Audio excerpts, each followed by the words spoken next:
morning, everybody. I'm so excited to have you guys here. This is Atlanta Sex Therapy's Inside Look. And today we're going to have a really fun conversation.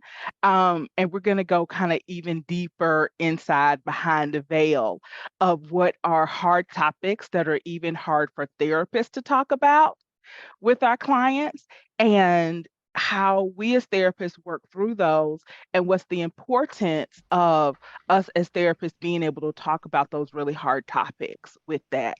And so I'll kick it off and I'll say hello to everybody in just a minute. And say like it has taken me, I think, years as a therapist to learn how to bring some topics up in therapy. And like I've been in trainings where I've heard the trainer say, it took me 5 years to learn how to say this.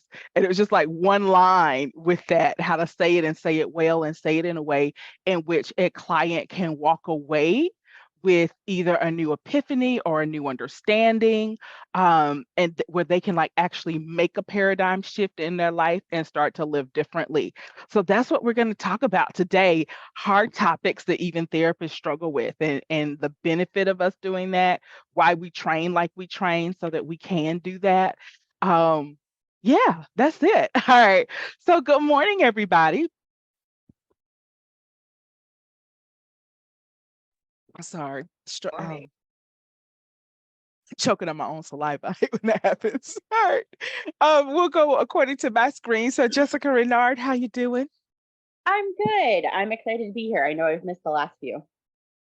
Yes, it's so nice to have you back. All right, Jessica and Addison, how are you?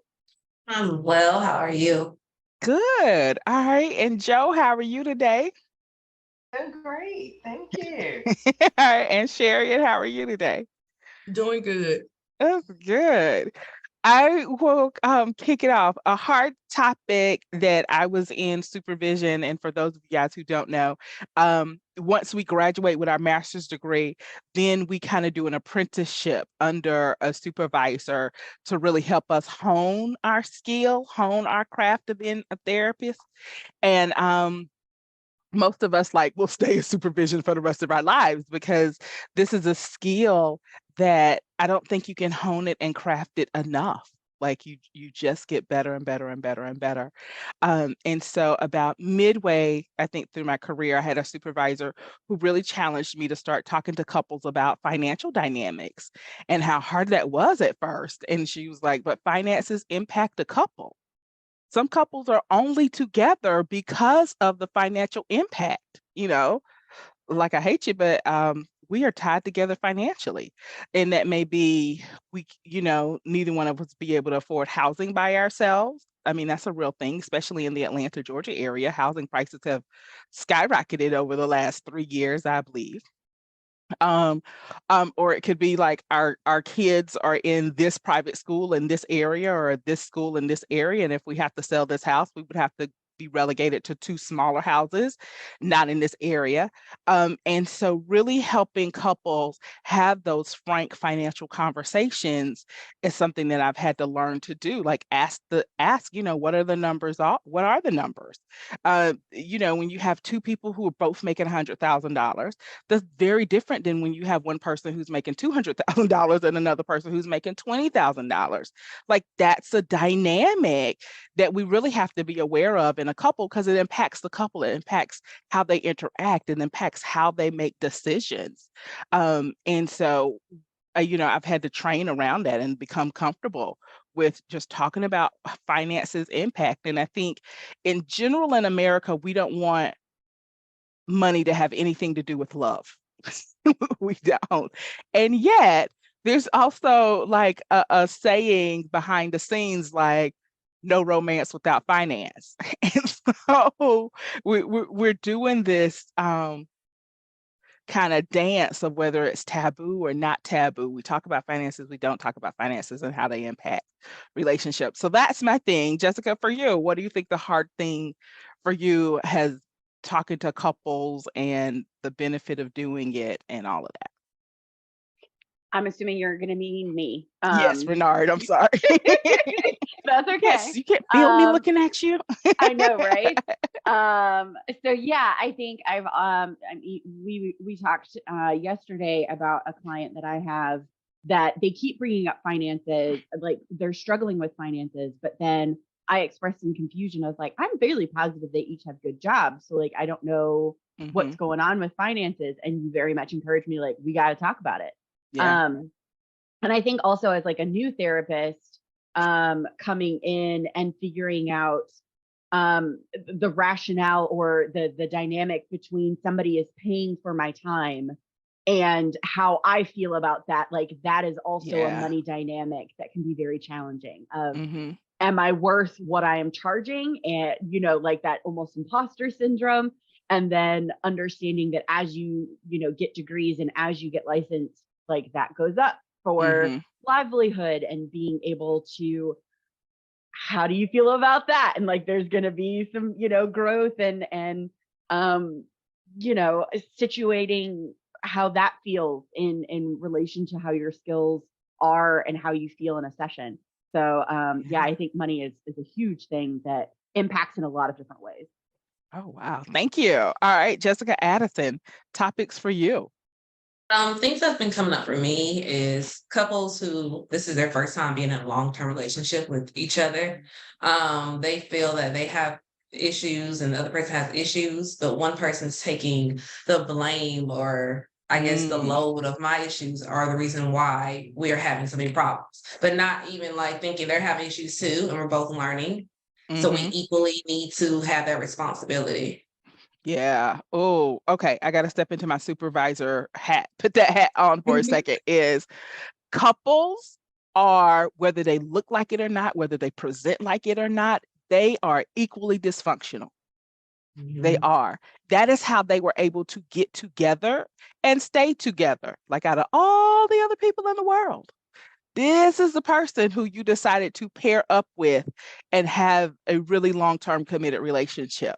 And so whether one is sitting there looking like an angel and the other one's looking like the devil, um, they are equally dysfunctional. Like, and you just as a therapist have to know that and try to treat it that way. I do understand in treatment though, it's like the the squeaky wheel gets the oil. And so oftentimes Mhm. we do have to pay attention to the louder partner at first.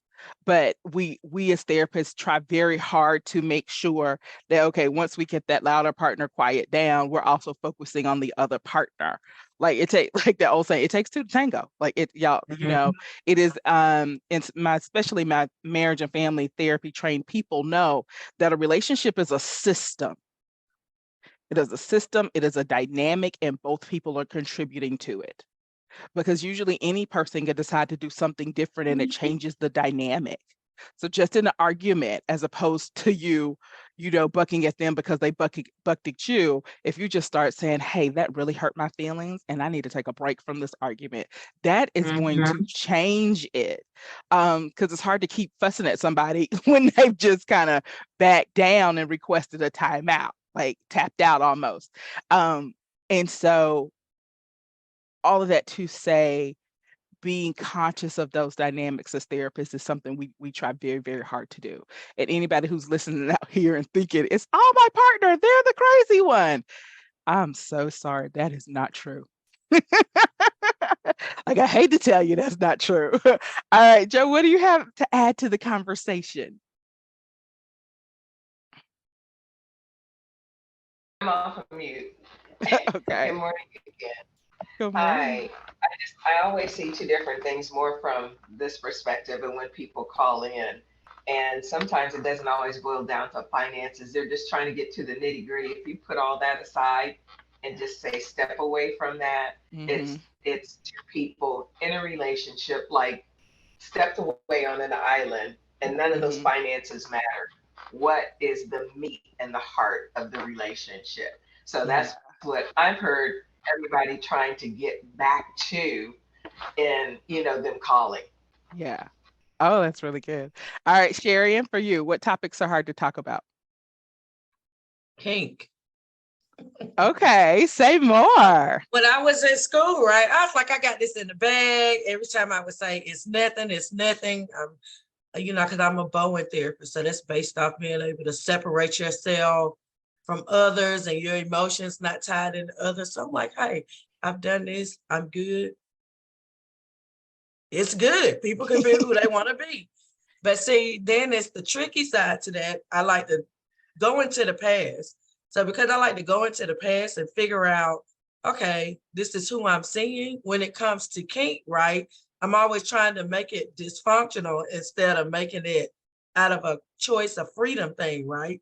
And Right. so while I understand that, my personal theoretical orientation and just my personal being is always trying to find the dysfunction in it, but I have to check myself because sometimes I'll be thinking and my wheels will be turning, and then it becomes complicated because I'm like, okay, I can't really say that. So one time I tried to push my limit and see if it would work, and this couple was smart enough to say, no, we've done the research. That's not what it's about. So I said, okay, you're right.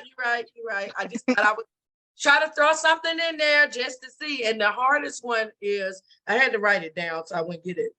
BDSM. Yeah. That's the hardest kink for me to talk about. I don't think any other kinks are really that hard, but that one is always, I want to make it more of a problem than what it might be for people. Gotcha. But they're choosing it, right? So that, I think Yeah. that's that every time I see a client, I'm always like, check yourself, check yourself, check yourself. Like I'm actually saying that in my head. You know, as soon as they say that, that's why they're there. I'm like, okay, it's not that, it's not that. Breathe, breathe. I just want to get in and think that Hmm. root issue, right? So in my Yeah. brain, I'm like, there's a reason why you're choosing this besides the fun and the excitement. So sometimes it works if I'm been with a client like really, really, really, really long, like Yeah. 6 months or Yeah. more, then I might be able to slide that in. But if it's like early phase treatment and I try to slide one of those questions in that it might be a deeper reason why you're choosing this type of Hmm. kink, Hmm. they always reject the idea Yeah. and they kind of don't feel disrespected. So I always tell them Yeah. I understand. Yeah. And I Yeah. gotta say, I love that about you. I love knowing that you're a therapist that's gonna say, let me check myself. Like, do I need to say this? Is this helpful to them? Is this about me or is this about them? And I think we've all heard horror stories about therapists doing things that was like inappropriate or not helpful or not thoughtful, with that. And I gotta say, I know early on I've had some sessions where I've said some things that were not helpful or thoughtful to the client. And so just if that happened and somebody's out there hearing this, I'm sorry. I've grown, I've changed, I've honed my craft more. I'm getting better and better every day with that. And so, but I love that about you, Sharon, is that you walk in and you're saying, okay, let me check myself and check my stuff at the door and just be there for the client and listen to them where they are. So that is like fabulous. And I think everybody should hire you because that's what you want in a therapist. Like every therapist is going to come with their own biases and opinions and everything. And the best of us can check those at the door and just be kind of a blank slate, open container, safe space for our clients so that now they have the freedom to explore what they need to explore. And hopefully we'll ask the right questions at the right times to get them to think and make a paradigm shift. All right, any other topics, anybody that you have found hard to talk about in therapy? Yes, Jessica Renard. So as Sherian was talking, it brought up to mind religion. So like Mm, depending on if people have had past religious trauma, or if they're struggling with their religion, or if they are, devoutly like, oh, I just need to pray, and I'm like, okay, but for me, because I bring in my stuff around that I'm just like, okay, and so it takes mhm. me a minute to just be like, again, Sherry, and check yourself, like okay, don't bring in your stuff. This is not about you, Jessica. This is not about you. So what I start doing, Jessica, when I get caught up like that, I just Uh-huh. echo the client. Just start repeating back what they're telling me until I can bring myself back in. Because usually if you echo them, they'll go, yeah. And then they'll start talking about something else. And it sort of helps your brain sort of shift to a new thought. Because if you say, yeah, you know, you really like that and it's really exciting for you. Mm-hmm. That's what I always do when I'm having a moment. Even if my brain's getting stuck, I just go to echoing because they're going to either start Yeah. reiterating it or they'll start getting you out of that rut where you know that you need to check yourself. Yeah, yeah. And I gotta say, Jessica Willard, we love what you bring to our staff. Like we love that diversity. We love being able to offer that to our clients who feel like you. Like religion is not the thing for me, and it's not something that I want to bring up in therapy or have involved in therapy. And so I love that we're able to offer you as such a clean slate to our clients to have just a really safe place for them to process. Because Joe, we get calls and they're like, nope, I don't want anybody has any religious, like nothing, not trying to do that. And we're like, yep, Jessica is where you need to go with that. Because I think for those of us who grew up in religion, it's hard not to see through that lens. And so it's so nice to have that diversity on our staff. We really welcome it. Okay, Joe, what do you want to say to that? Oh, there was someone that called in just for that. I did not know that they did not want um, anything to do with religion before I gave them to you. And I told you about that last year. So it was like they were and Jessica was like, oh, wow. And the person on the phone was like, oh, wow, that's great. And I said, I have the perfect person for you before they ever said, you know, to me, they did not want anybody or didn't want to have anything to do with religion. They wanted to take it out. Yeah, And that was just a pivotal point because they wanted to just be able to go in and talk about it. yeah, Been there, done that, all that stuff. So they wanted another type of opinion. I don't even yeah, remember who that was. I'm yeah. not going to say who that was. I'm going to put it like that. How's that? Okay. And, but they love that idea. So there's a great diversity here. Mm-hmm. That's it. It's great. Mm-hmm. All right. What else? There's a hard topic. What do you guys think? I'm gonna say I think. sexual predators, but okay, go ahead. Mm. Oh, I was just going to point out one of the things that we are comfortable with that a lot of other therapists aren't is sex. Like, Oh yeah, God, that's the obvious one, right?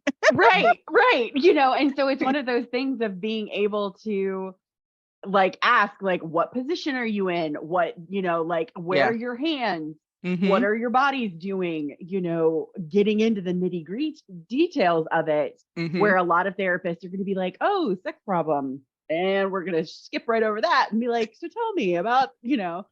And so I think, you know, showcasing what we are really, really good at that other people may not be is That's probably true. good as well. Yeah, that's true. Because I love when I have a couple, because most of the time I'll say something to the fact of, okay, this is sex therapy, so we jump into the deep end. Like I am going to ask the questions. And then when we start asking the questions, the clients are just like, I I and it's like, And a client is like, can I say these words? And I'm like, I really need yes. you to actually say these You've words. got to say the Like, words. Like you've got to yeah. say the words. You've got to say them out loud.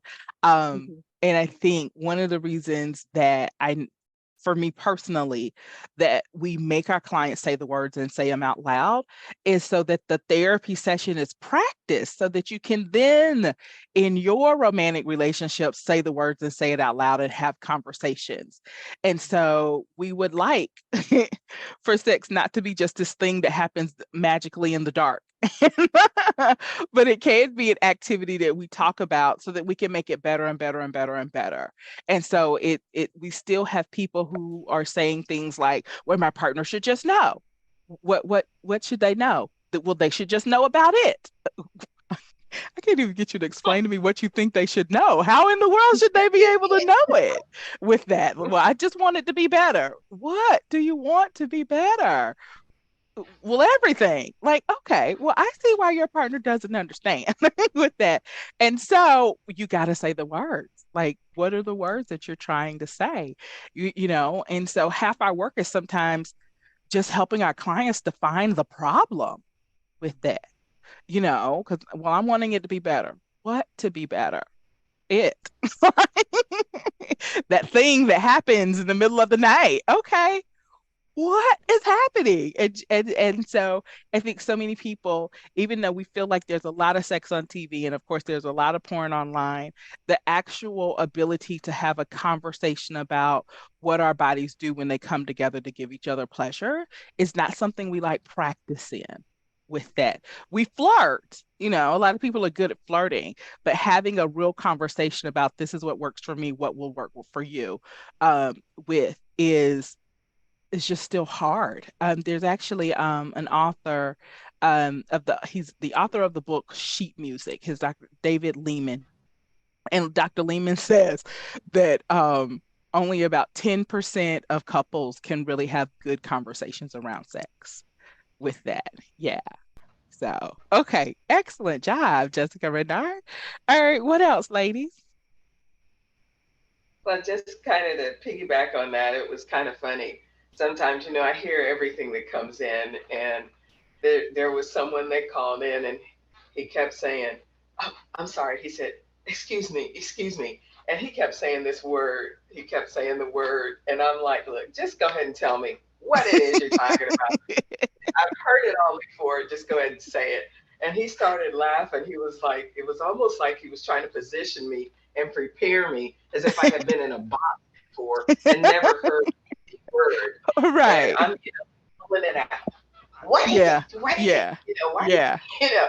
And he finally just got real comfortable and he just kept going, just kept going. That's funny. And when people call in, I said, if just tell me so I can go ahead and put you with the right therapist, schedule you with the right person. It's Yeah. that wording because different people, each of you, all of Hmm. you have different personalities, different things that I pick up on. And when the people call in, as clients call in, I'm like, that would be perfect for her or Hmm. him or whatever. Hmm. Hmm. So people are very verbal when they call in. Some of them say, excuse me. Some of them just keep going and just who they are. So that's refreshing. Yeah. It's like, oh gosh, oh my goodness, they can go ahead and get to the therapist that they really need that will help them. Yeah. So, it's kind of fun. It's fun, just piggybacking on what you're saying. People are saying it. And on the other side, I'm getting, what is it? Go ahead and say the word. There's a song out there, say my name, say my name. What is it about? So those are Right? the things that I get on this side. So that's Yes. really good. That's Yeah. good. Yeah. It is. It is. And I think the another thing that I love about our staff is that we have diversity in our staff. And so we've had each person, and we're still like having each person kind of specialize in the different areas. And so you really should be able to find somebody who's really 100% comfortable talking about whatever you need to talk about with that. And so whether it's BDSM or bestialities, zoophilia, kink, poly, um, or just a regular old traditional relationship that you're having trouble with money. I think we have a therapist that can help you. So, all right, last thoughts for today. Okay. All right. Well, I think that's it. So, to the people out there in the internet world, we are Atlanta Sex Therapy, and we are here to help you with whatever your needs might be. All right. So, have a wonderful day, guys and gals. Bye. I hope you enjoyed our content today. We are here at Atlanta Sex Therapy to serve. If you did like our content, please like, subscribe, and share it with a friend. Also, click the little bell so you can get notifications when we put new videos out. People don't know what sex therapists do, and we're trying to get the information out there and spread the word. So I'm going to ask you to send this to 3 people because you never know who may be in need of more good information about sex. Thank you, and just have a wonderful day in life.